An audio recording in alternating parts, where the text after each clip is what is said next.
મિત્રો આપ જોઈ રહ્યા છો ગુજરાતના ડાંગ જિલ્લો અને ડાંગ જિલ્લામાં આવેલ સુબીર તાલુકાના સાજુપાડા ગામની આ પ્રાથમિક શાળા છે। આ શાળાની પ્રગતિ તમે જોઈ રહ્યા છો। 1 થી 8 ધોરણની સ્કૂલ છે પ્રાથમિક શાળા, પરંતુ ઓરડા ફક્ત 5 છે, વર્ગખંડ ફક્ત 5 છે અને 1 થી 8 ધોરણની સ્કૂલ છે। આ તમે જોઈ રહ્યા છો બેનર, એ ખાતમુહૂર્ત શ્રી વિજયભાઈ રૂપાણીના હસ્તે થયું હતું। તારીખ 1/8/2021ના રોજ 5 ઓરડા નવા બનવાના હતા। મુખ્યમંત્રી વિજયભાઈ રૂપાણી હાલમાં નથી, હવે ભૂપેન્દ્રભાઈ પટેલ છે।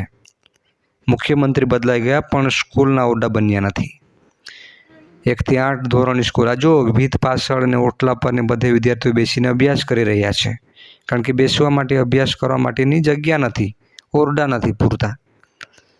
તેમ છતાં પણ શિક્ષકોએ ખૂબ જ મહેનત કરીને બાળકોને એવી રીતે કેળવ્યા છે કે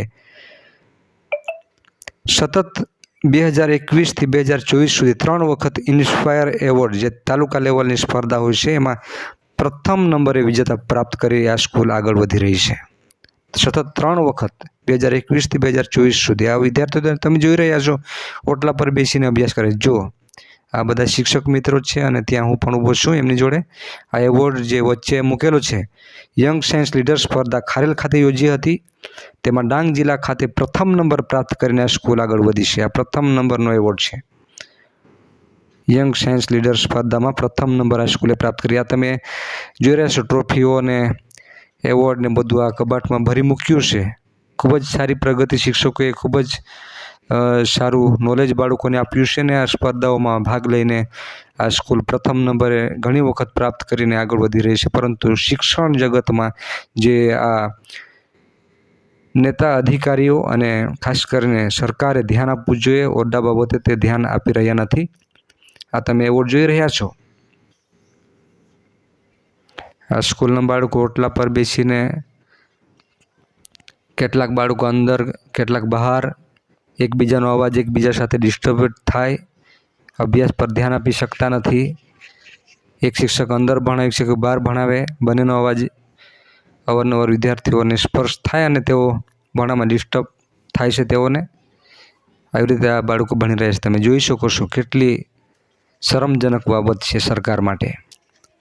હાલમાં 5 ઓરડા થવાના હતા, એની જગ્યા પર 8 ઓરડા પાસ કર્યા છે, પરંતુ ક્યારે ખાતમુહૂર્ત કરશે ફરીથી અને ક્યારે ઓરડા બનશે એ ઈશ્વર જાણે। આ બાળકોનું ભવિષ્ય તરફ સરકાર નજર કરે તો સારી વાત છે। તમે જોઈ રહ્યા છો। નમસ્કાર મિત્રો, હું છું ગિરીશ ગિરજલી, આપ જોઈ રહ્યા છો લોકહિત ગુજરાત ન્યૂઝ। આજે હું આવ્યો છું સુબીર તાલુકાના સાજુપાડા ગામની પ્રાથમિક શાળામાં।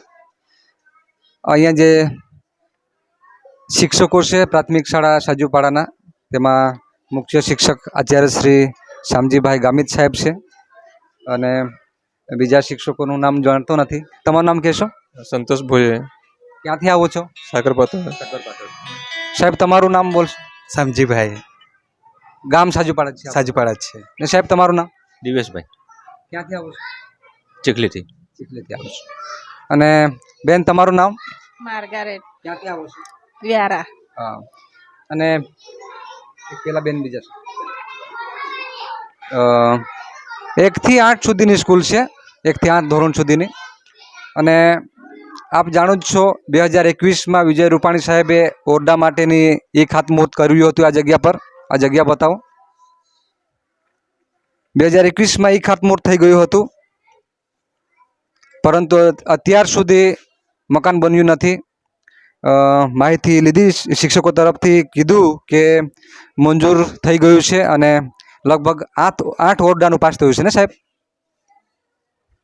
8 ઓરડા પાસ થઈ ગયા છે અને ટૂંકમાં કામગીરી શરૂ થશે એવી રીતે જણાવવામાં આવ્યું છે, પરંતુ ક્યારે શરૂ થાય એ કચ્છું કેવું હજુ અશક્ય જેવું લાગે છે, નક્કી નથી। કારણ કે આ ફેબ્રુઆરીની આજે 21 તારીખ, ફેબ્રુઆરીની 21 તારીખ અને માર્ચ ને એપ્રિલ, મે, પછી ચોમાસું ચાલુ થઈ જશે। અને જે વિદ્યાર્થીઓની હાલત તમે જોઈ રહ્યા છો ઓટલા પર, ઓટલા પર વિદ્યાર્થી ભણી રહ્યા છે. અહીંયા નજીક જ ક્લાસરૂમમાં બાળકો છે. આ ક્લાસરૂમમાં બાળકો છે. અને આ બાજુ પણ બતાવો. આ બાજુ પણ ત્યાં ઓટલા પર બાળકો બેઠા છે. કારણ કે 5 જ ક્લાસરૂમો છે હાલમાં, ઓરડાઓ છે. અને 1 થી 8ના ધોરણો છે, અહીંયા ચાલે છે, વર્ગો ચાલે છે.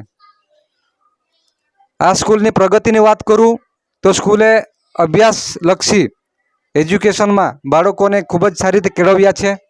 અને દર વર્ષે ન્યૂઝપેપરમાં આ સ્કૂલની મેટરો આવે છે, સારી મેટરો આવે છે, સારી બાબતો આવે છે, જે પ્રગતિ શિક્ષકો કરી રહ્યા છે તે બાબતે. આ તમે જોઈ રહ્યા છે એવોર્ડ યંગ સાયન્સ લીડર્સ 2023માં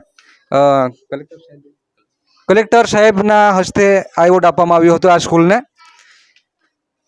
પ્રથમ નંબર સુબીર તાલુકામાં, ડાંગ જિલ્લામાં, સમગ્ર ડાંગ જિલ્લામાં યંગ સાયન્સ લીડર્સ 2023માં પ્રથમ નંબરે સ્કૂલ આવી હતી. અને આ સાયન્સના ટીચર દિવેશભાઈ સાહેબ સાયન્સના ટીચર છે અને એની ખૂબ જ મહેનત છે. તો આ વિશે થોડું તમે કહેશો કે તમે કેવી રીતે બાળકોને તૈયાર કરો છો અને સાયન્સમાં કેવી રીતે ભણાવો છો અને આ એવોર્ડ કેવી રીતે મળ્યો? બાળકો જાતે જ તૈયાર કરે છે. કંઈ પણ ટોપિક કહું છું તો એ લોકો ટોપિકના વિશે જાણવા માંગે છે. અને એના થકી જ અમે ઓનલાઈન પહેલાં એપ્લાય થયા હતા યંગ સાયન્સ લીડરમાં. ત્યારબાદ બાળકોને લઈને અમે 2 મિટિંગ કરી હતી આહવામાં. ત્યારબાદ આ યંગ સાયન્સ લીડરનો ખારેલમાં પ્રોગ્રામ ચાલે છે. જ્યારે 3 જિલ્લામાં સુરત, નવસારી અને ડાંગ 3 જિલ્લાનો કમ્બાઈન ખારેલમાં પ્રોગ્રામ થયો હતો. 2 દિવસનો પ્રોગ્રામ હતો. એ 2 દિવસના પ્રોગ્રામમાં સાજુપરા પ્રાથમિક શાળાની જે C1 કેટેગરીમાં છે તે અમારા પ્રથમ નંબર આવ્યો હતો. બરાબર છે, ખૂબ જ આભાર. અને બીજું, ઇન્સ્પાયર એવોર્ડમાં પણ આ સળંગ 3જી વખત 2021-22, 2022-23 ને 2024 ને 2017માં પણ ઇન્સ્પાયર એવોર્ડ મેળવ્યો હતો સમગ્ર સુબીર તાલુકામાં. સમગ્ર સુબીર તાલુકામાં આ સ્કૂલ સાજુપાડા પ્રાથમિક શાળા ઇન્સ્પાયર એવોર્ડ પણ સતત 3જી વખત એવોર્ડ મેળવે છે. 4થી વખત 2017માં 1 વખત અને 2021થી 24 સુધી સળંગ 3 વર્ષ સુધી મતલબમાં 4 વખત એવોર્ડ મેળવ્યો છે. એટલે બાળકો પણ હોશિયાર છે અને શિક્ષકો પણ ધ્યાન આપી રહ્યા છે, સારી રીતે ભણાવી રહ્યા છે. એટલા માટે આ એવોર્ડ આ સ્કૂલને મળે છે. તો સરકારે ધ્યાન રાખવું જોઈએ, જિલ્લા તંત્રએ પણ ધ્યાન રાખવું જોઈએ શિક્ષણ વિભાગ દ્વારા કે આ સ્કૂલમાં જે ઓરડાની અછત છે છતાં પણ આ લોકો આટલી મહેનત કરીને આ સ્કૂલની પ્રગતિ બતાવી રહ્યા છે, સ્કૂલમાં એવોર્ડો પ્રાપ્ત કર્યા છે. તો જિલ્લા તંત્રએ પણ ધ્યાન દોરવું જોઈએ કે વહેલા ઓરડા બની જાય. અને 8 ઓરડા પાસ થયા છે, વહેલી તકે પાસ થાય તો સારું અને વહેલી તકે બની જાય તો સારું. કારણ કે ગુજરાતનો મુખ્યમંત્રી વિજયભાઈ રૂપાણી સાહેબ હતા ત્યારે એ ખાતમુહૂર્ત તેમણે કર્યું હતું. તો મુખ્યમંત્રી ખાતમુહૂર્ત કરતા હોય ને ઓરડા હજુ સુધી બન્યા નથી, એ નવાઈની વાત છે. એ બનવું જોઈએ. કારણ કે મુખ્યમંત્રી એક તો સળંગ સરકાર પણ એમની જ છે અને હજુ પણ એ મુખ્યમંત્રી બદલાઈ ગયા, બીજા મુખ્યમંત્રી ભૂપેન્દ્ર સાહેબ આવ્યા છે, છતાં પણ હજુ મંજૂર થયા જ છે ઓરડાઓ પણ બન્યા નથી, હજુ બનાવવામાં આવ્યું નથી આ જગ્યા પર. આ તમે જોઈ રહ્યા છો ખાલી જગ્યા. હવે ક્યારે બને છે એ ભગવાન ભરોસે છે. કારણ કે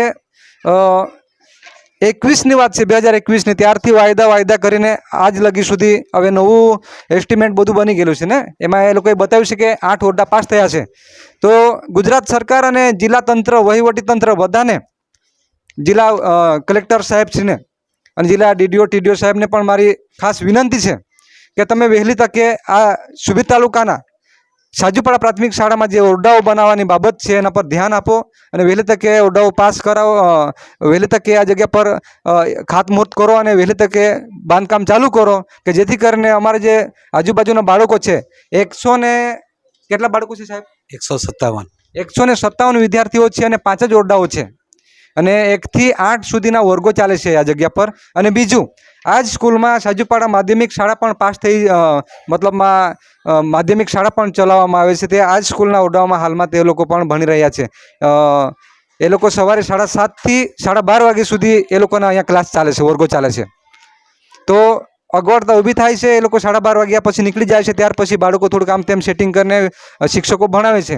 વિદ્યાર્થીઓને પણ ડિસ્ટર્બ થાય છે, શિક્ષકોને પણ ડિસ્ટર્બ થાય છે, ભણાવવા માટે પણ મજબૂરી છે. તેમ છતાં પણ એ લોકોની પ્રગતિ, સ્કૂલની પ્રગતિ, એજ્યુકેશન લેવલની, સાયન્સ લેવલની જે એવોર્ડો છે જાતના, એ પ્રાપ્ત કરવા માટે સ્કૂલ પાછળ રહી નથી, કારણ એ શિક્ષકોની મહેનત બતાવે છે. તો આટલું જ આજના વિડીયોમાં. આપ જોતા રહો, સબસ્ક્રાઈબ કરો મારી ચેનલને અને લાઈક કરજો, શેર કરજો અને આવી કોઈ પણ મેટર આપની પાસે હોય તો મને મોકલતા રહેજો. અને બીજું એક વાત કરી લઈશું મુખ્ય શિક્ષક તરફથી. હું આજે તમારી સ્કૂલમાં મુલાકાતે આવ્યો છું અને આ સ્કૂલના ઓરડા વિશે લગભગ 2022માં મેં પણ આવેદનપત્ર આપ્યું હતું કે ઓરડાઓ બની જાય. તો હાલમાં તો 8 ઓરડાઓ માટેનું બધું પાસ થઈ ગયું છે. 8 ઓરડાઓ બનશે એવી રીતે, મકાન બનશે એવી રીતે. પરંતુ વહેલું બને તેના માટે તમે સરકારને શું કહેવા માગશો તમારી રીતે એક મુખ્ય શિક્ષક તરીકે? જલ્દી બની જાય તો સારું, કારણ કે બાળકોને ભણાવવાની તકલીફ ઘણી બધી પડે છે. એટલે ઘણા છોકરાને બહાર બેસાડવા પડે, વર્ગોમાં બેસાડતા ગીચોગીચ થઈ જાય, એટલે તકલીફ ઘણી બધી પડે છે. બરાબર છે. સાહેબની જે માગણી છે તે વ્યાજબી છે, એટલે ઝડપથી વર્ગો અહીંયા ખાતમુહૂર્ત કરીને બનાવવામાં આવે. માટે જિલ્લાના MLA સાહેબ વિજય પટેલ સાહેબને પણ કહેવા માગીશ કે તમે ધ્યાન આપો અને વહેલી તકે ઓરડાઓ બની જાય. ધન્યવાદ આપ સાહેબ સર્વનો. તમારી સ્કૂલમાં મુલાકાતે આવ્યો ને તમે સારી રીતે મારો આવકાર કર્યો છે, માટે તમારો ખૂબ ખૂબ આભાર, ધન્યવાદ. વિદ્યાર્થીઓ આભાર.